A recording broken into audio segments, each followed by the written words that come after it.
Thank you for choosing Shooting USA on YouTube. This is a new format for us, and we're calling it History's Guns Uncut. Anytime we have a subject matter expert expounding on the virtues of a historical firearm, there is always great content left on the cutting room floor. But thanks to the format of YouTube, we can bring you the full interview. Please enjoy History's Guns Uncut.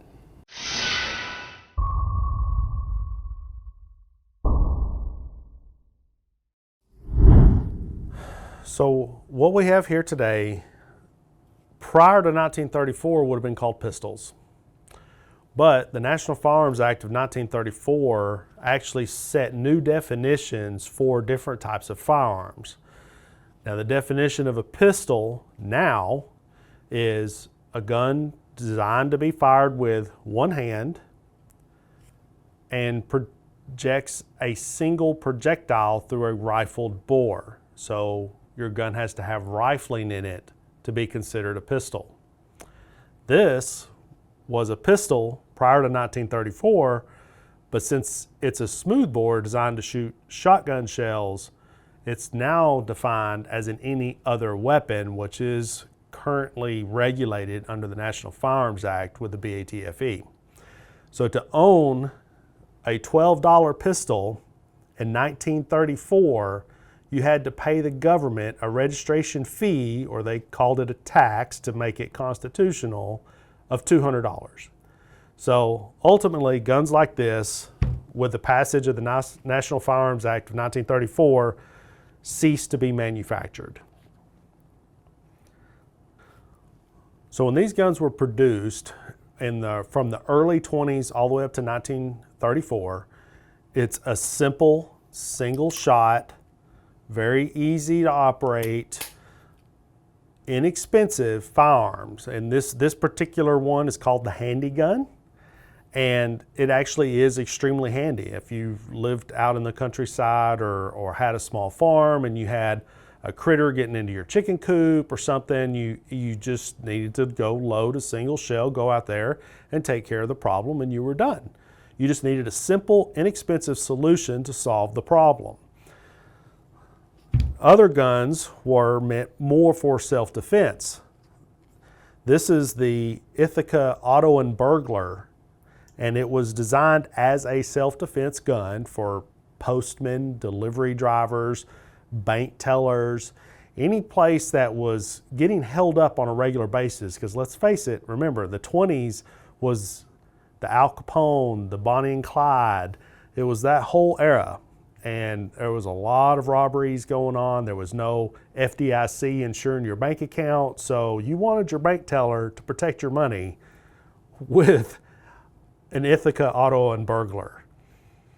Ithaca actually marketed this as the shotgun you could carry on your side, because for $4 additional you could get the holster that was designed to carry this right on your hip.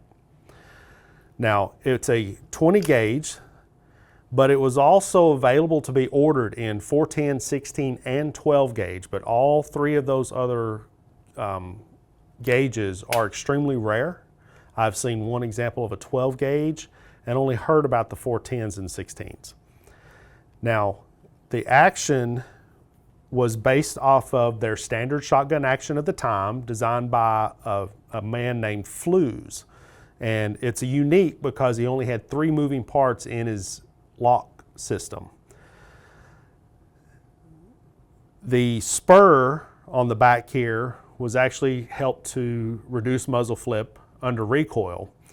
Now, mid-production run of the Auto and Burglar, Ithaca came out with a new style shotgun action. And when they changed that, they also changed it for the Auto and Burglar, and they changed the grip too, because these were actually prone to breaking off. So finding one that's still intact is actually somewhat unusual.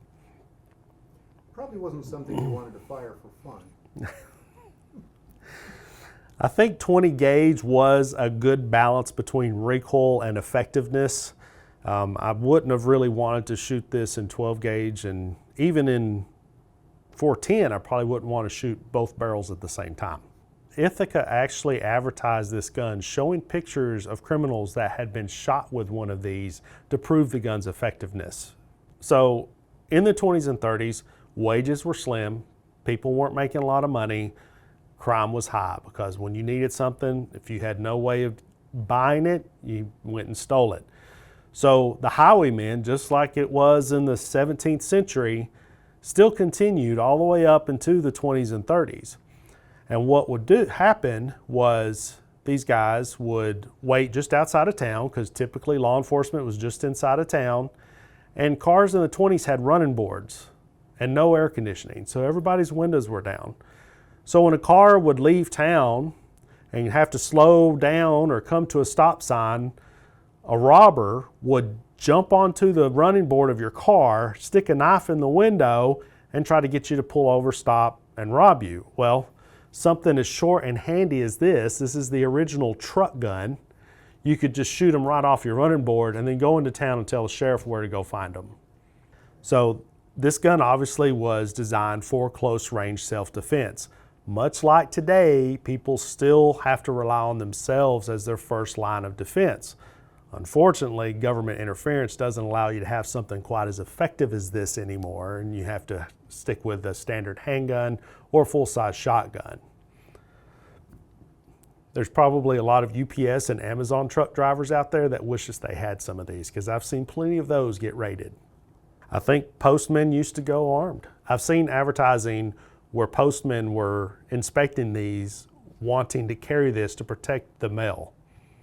So the Ithaca Auto and Burglar is actually a pretty rare gun.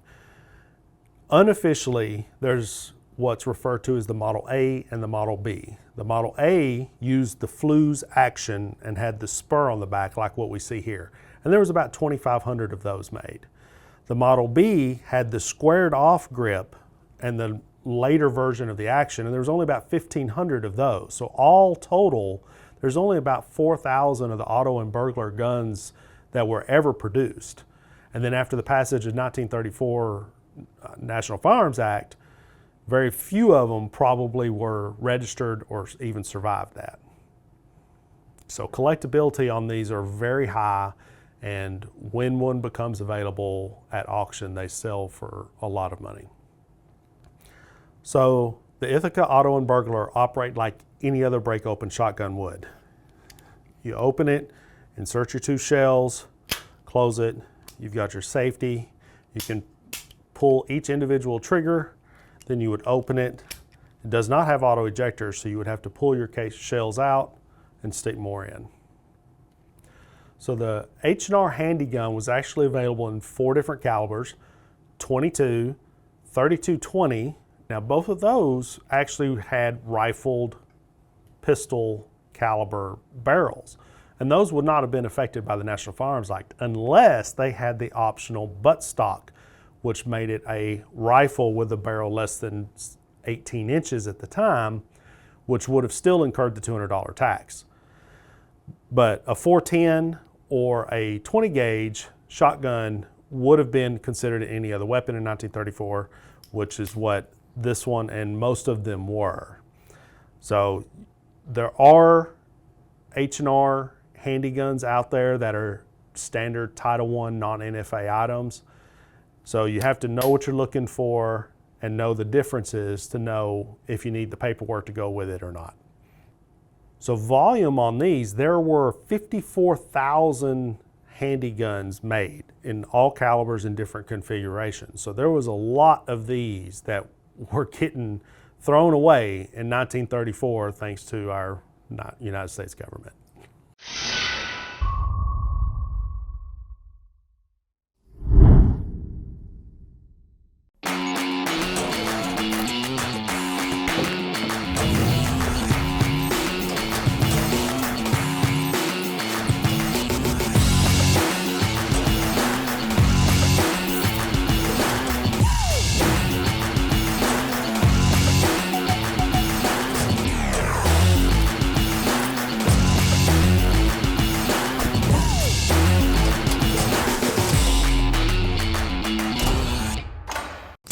Thanks again for tuning into the Shooting USA YouTube channel. We hope you enjoyed the content. A couple of notes. Make sure you take advantage of SUSA15 at snapsafe.com. That's our discount code that saves you 15% on anything from SnapSafe, and that gets to be some big money when you start talking about modular safes and vault doors. Also, if you haven't done so already, please consider subscribing and turn on notifications so you don't miss any of our new content. As always, a like and a comment helps us with that algorithm.